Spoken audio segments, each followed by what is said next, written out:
BJP सांसद संबित पात्रा ने Malegaon bomb blast को लेकर बड़े खुलासे करते हुए कांग्रेस को घेरा। भाजपा राष्ट्रीय कार्यालय में पत्रकारों को संबोधित करते हुए भाजपा सांसद संबित पात्रा ने कहा, मालेगांव ब्लास्ट का कल जो फैसला आया हम उसका स्वागत करते हैं। साथ ही बहुत बड़ा खुलासा हुआ जब महिबुर मुजावर, जो कि 2008 में एटीएस के अधिकारी रहे हैं, उन्होंने सामने आकर खुलकर कहा 2008 में मालेगांव में बम ब्लास्ट होने के पश्चात जो जांच समिति गठित की गई उसका वह अहम हिस्सा थे। उन्होंने आज ही सुबह खुलासा किया कि एटीएस में उनके जो उच्चाधिकारी थे और सरकार के बड़े लोग थे, उन्होंने उन पर और एटीएस पर बहुत बड़ा दबाव डाला ताकि किसी भी कीमत पर इस भगवा आतंकवाद विषय को और आगे बढ़ाने के लिए आरएसएस के सरसंघचालक मोहन भागवत को गिरफ्तार करना चाहिए। जबकि चार्जशीट में नाम नहीं, जांच में मोहन भागवत का कुछ लेना देना नहीं। फिर भी जब गिरफ्तारी के आदेश दिए गए तो महिबुर मुजावर ने कहा कि वे ऐसा नहीं कर सकते। बदले में महिबुर मुजावर के ऊपर कई गलत आरोप लगाए, जिसके कारण उनकी पदोन्नति भी रोकी गई। बाद में वो कोर्ट गए और कोर्ट ने उन्हें निर्दोष ठहराया। ब्यूरो रिपोर्ट, राष्ट्र सर्च न्यूज, दिल्ली, देश की आवाज।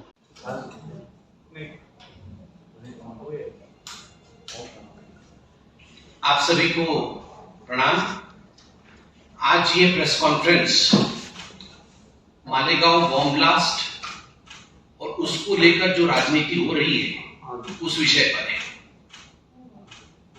कल हमारे वरिष्ठ नेता रविशंकर प्रसाद जी ने भी प्रेस कॉन्फ्रेंस किया था और कल जो एनआईए अदालत ने 2008 में हुए मालेगांव बॉम्ब ब्लास्ट को लेकर फैसला सुनाया था, 7 निर्दोषों को कल छोड़ा गया था, इस विषय पर विस्तार से प्रेस कॉन्फ्रेंस किया है।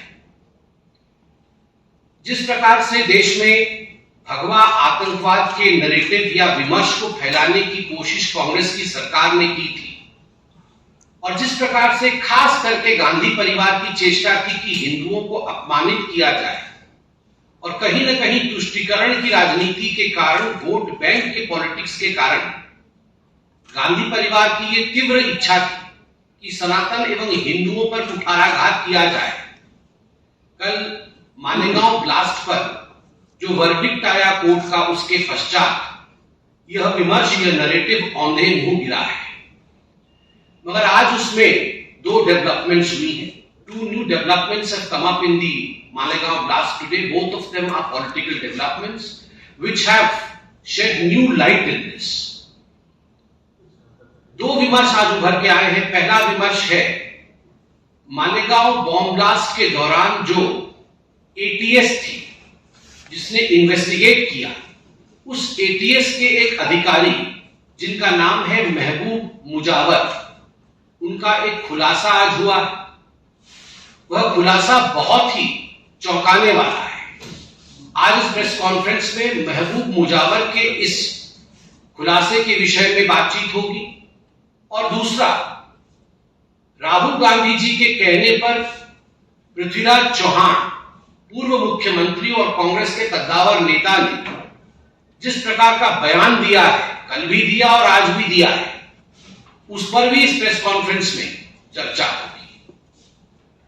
पहले महबूब मुजफ्फर, जो कि एटीएस अधिकारी रहे, 2008 में मालेगांव में बॉम्ब ब्लास्ट होने के पश्चात जो जांच समिति गठित की गई थी, उस जांच समिति के एक अहम हिस्से थे। उनके वक्तव्य के विषय में बात करते हैं। आज ही सुबह उन्होंने खुलासा किया है, महबूब जी ने खुलासा किया है कि उनके जो उच्च अधिकारी थे, जो वो एटीएस को हेड करते थे और जो सरकार के बड़े लोग थे, उन्होंने बहुत ज्यादा प्रेशर डाला था महबूब जी के ऊपर, एटीएस के ऊपर, कि किसी भी कीमत पर इस भगवा आतंकवाद विमर्श को, इस सैफ्रन टेरर नैरेटिव को और आगे बढ़ाने के लिए आरएसएस अर्थात राष्ट्रीय स्वयंसेवक संघ के आदरणीय सरसंघ चालक माननीय श्री मोहन भागवत जी को गिरफ्तार करना चाहिए। यह निर्देश दिया गया था महबूब मुजावर जी कि आप इस भगवा आतंकवाद के नैरेटिव को आगे बढ़ाइए और किसी भी कीमत पर मोहन भागवत जी की गिरफ्तारी होनी चाहिए। चार्जशीट पे नाम नहीं, जांच में कहीं भी मोहन भागवत जी का कोई लेना देना नहीं, नाम नहीं आ रहा है। फिर भी जब गिरफ्तारी का हुक्म दिया गया तो महबूब मुजफ्फर ने संविधान का हवाला देते हुए कहा कि मैं ये काम नहीं कर सकता क्योंकि ये संविधान सम्मत नहीं है, ये आईन अर्थात कानून सम्मत नहीं है, इसलिए मैं कानून से ऊपर उठ के ऐसा कोई काम नहीं करूंगा जिससे भारत के संविधान को चोट पहुंचे। और उन्होंने साफ साफ इनकार कर दिया कि मैं संघ के सरसंघ चालक जी को गिरफ्तार नहीं करूंगा क्योंकि उनका इससे कोई लेना देना नहीं। बदले में महबूब मुजफ्फर जी के ऊपर जो अधिकारी थे, जो बड़े अधिकारी थे, उन्होंने कुछ इल्जाम लगाए।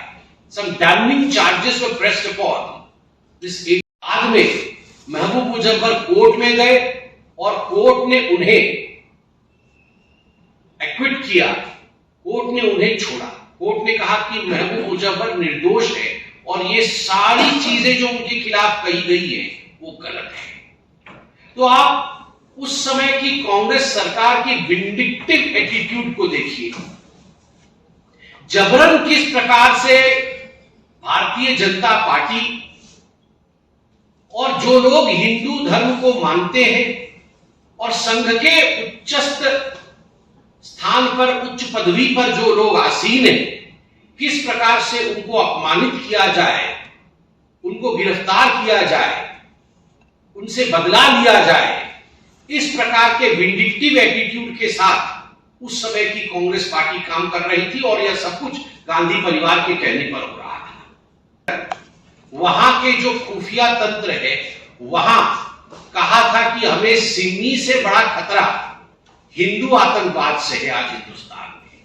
और आप भी जानते हैं वो बड़ा नेता कौन है जिसने यूएस के एम्बेसडर से कहा था कि हिंदू आतंकवाद आज हिंदुस्तान के लिए सबसे बड़ा खतरा है और सिमी भी उसके सामने मौनी है। तो स्वाभाविक रूप से गांधी परिवार का एक ये एजेंडा था कि वोट बैंक की राजनीति के लिए किसी भी प्रकार से सनातन को अपमानित किया जाए। और महबूब मुजफ्फर बार बार अपने कथन में कहते हैं कि झूठे आरोप लगाकर मोहन भागवत जी को गिरफ्तार करने की बात कहते हैं, झूठे मनगढ़ंत कहानी बनाकर। दूसरा विषय जो आज महत्वपूर्ण है वो है पृथ्वीराज चौहान जी के बारंबार आ रहे बयानों का।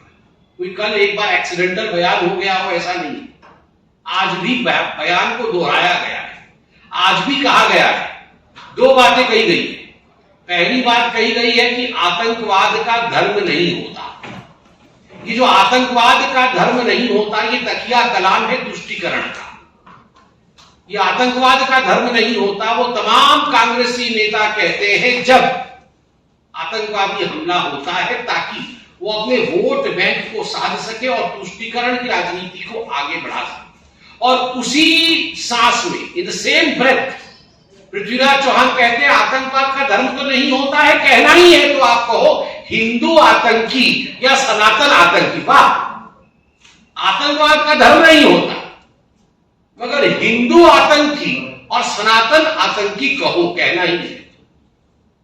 आप याद करिए सुशील कुमार शिंदे जी ने भगवा आतंकवाद कहा था उनके एक कॉन्क्लेव में, कांग्रेस पार्टी के बैठक में पहली बार भगवा आतंकवाद कहा। और जब विगत वर्ष उनसे पूछा गया कि आपने सही किया या गलत किया भगवा आतंकवाद के शब्द का प्रयोग करके, तो सुशील कुमार शिंदे मुस्कुराते हुए कह रहे थे मैंने अपने मन से नहीं किया, मुझे तो लगता है मैंने गलत किया, मगर जो आला कमान ने कहा, जो मुझे मेरी पार्टी ने कहा कि आप भगवा आतंकवाद सैफरन टेरर का प्रयोग करिए, मैंने वो प्रयोग किया। मतलब आला कमान कौन है? कांग्रेस पार्टी में आला कमान तो कोई और नहीं, एक ही आला कमान है, या यूं कहिए कमान में एक बहुत सारे आले हैं। गांधी परिवार के कमान एक, गांधी परिवार, आले अनेक। प्रियंका गांधी वाड्रा, राहुल गांधी, सोनिया गांधी, तो ये सारे गांधी परिवार के लोगों ने ही सुशील कुमार शिंदे के ऊपर ये प्रेशर बनाया था कि आप भगवा आतंकवाद शब्द का प्रयोग करिए। और आज जो पृथ्वीराज चौहान कह रहे हैं, इसमें भी कोई दो मत नहीं है कि उनके आला कमान ने ही कहा होगा। अब 1 वर्ष बाद वो किताब लिखेंगे तो उसमें आएगी ये बात कि मुझे भी कहा गया था कहने के लिए। और ये कांग्रेस पार्टी की पुरानी आदत है। याद करिए 18 फरवरी 2007 को जब समझौता एक्सप्रेस में ब्लास्ट हुआ था, लश्कर-ए-तोयबा के आतंकवादी जो एक प्रतिबंधित संगठन है, उसके पूर्व मुखिया सफदर नागोरी की गिरफ्तारी हुई थी। केवल सफदर नागोरी की नहीं, पाकिस्तान के 2 आतंकवादी भी गिरफ्तार हुए थे। मगर इन सभी लोगों को कांग्रेस पार्टी ने 14 दिनों के अंदर, मात्र 14 दिनों के अंदर, और सफदर नागोरी एवं पाकिस्तान के वो 2 आतंकवादी मान गए थे कि हाँ हम ही हैं जिन्होंने बॉम्ब ब्लास्ट कराया था समझौता एक्सप्रेस में। उसके मानने के पश्चात, कन्फेशन के पश्चात भी मात्र 14 दिनों के अंदर छोड़ दिया गया। 2007 में हैदराबाद के मक्का मस्जिद बॉम्ब ब्लास्ट में पुख्ता सबूत थे कि हुजी इसमें इन्वॉल्व थी। 100 आतंकवादियों को गिरफ्तार भी किया गया था, मगर सभी को कांग्रेस पार्टी ने बाद में छोड़ दिया गया। ठीक उसी प्रकार की परिस्थिति 26/11 के समय भी हुई थी। 26/11 के समय राहुल गांधी पार्टी कर रहे थे, यह अलग विषय है, मगर उनके नेता 26/11 आरएसएस की साजिश दिग्विजय सिंह इस प्रकार की किताब निकाल रहे थे। कहीं न कहीं पाकिस्तान को क्लीन चिट देने का काम कर रहे थे, आतंकियों को खुला छोड़ने का काम कर रहे थे।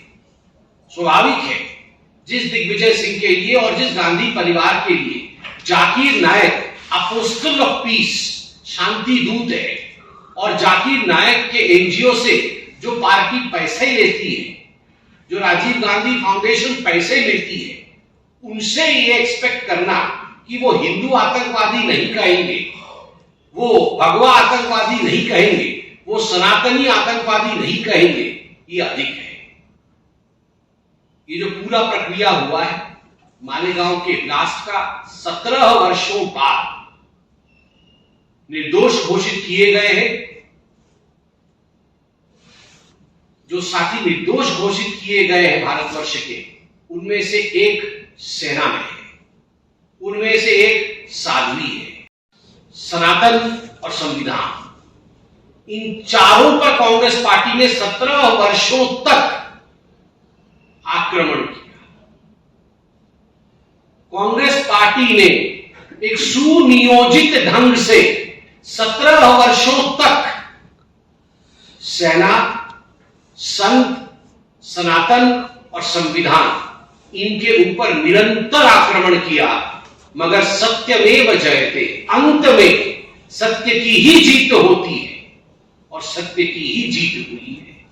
मुझे लगता है कांग्रेस का प्रिय गाना है, वोट बैंक रिझाना है, हिंदुओं पर निशाना है, सनातन को निपटाना है। सनातन को निपटाना है, यही उनका मुख्य उद्देश्य है।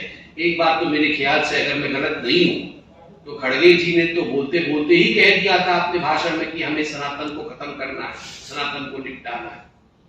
मगर सनातन अविरल है, अनंत है, उसको निपटाया नहीं जा सकता। धन्यवाद। कोई प्रश्न हो तो अवश्य पूछिए। ऐसे ही अपने क्षेत्र व अपने आसपास की खबरों, देश दुनिया की ताज़ा तरीन सभी खबरों को देखने के लिए देखते रहिए राष्ट्र सर्च न्यूज़ चैनल। खबरों की लेटेस्ट अपडेट पाने के लिए हमारे चैनल को लाइक व सब्सक्राइब करना ना भूलें, और कमेंट के द्वारा खबर के प्रति अपनी राय जरूर दें।